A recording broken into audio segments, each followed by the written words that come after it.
Hello students and welcome to Top Scholars.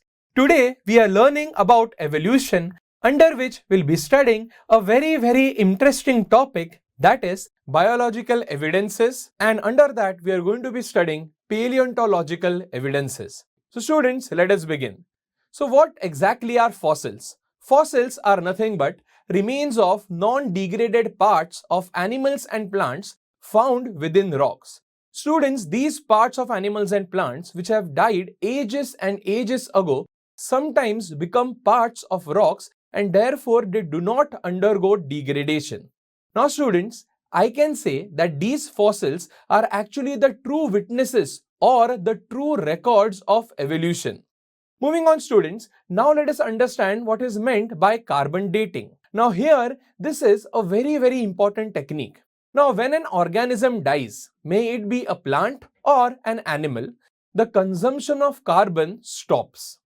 But students, the decay of C14, that is carbon 14, which is a radioactive isotope of carbon, occurs continuously. Now basically students, carbon dating is a very ingenious method by which the age of a particular organism can be determined. It involves the determination of age of ancient fossils by measuring its carbon 14 and ratio of C14 to C12.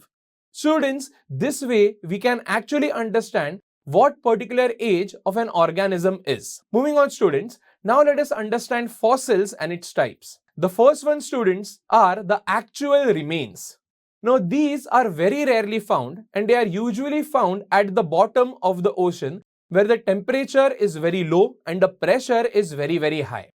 Now students, these actual remains are formed when dead remains of organisms are surrounded by minerals and eventually they become the part of stones. As they become the part of stones, these remains do not degrade and remain inside the stones for a very long time.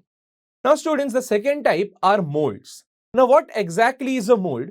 It is basically an impression of the body part of an organism. It may be a plant or it may be an animal which is left on the soft mud of the oceanic floor. Now, if these molds or these depressions, which we call them as molds, get filled with minerals, then what we have are called as casts, student.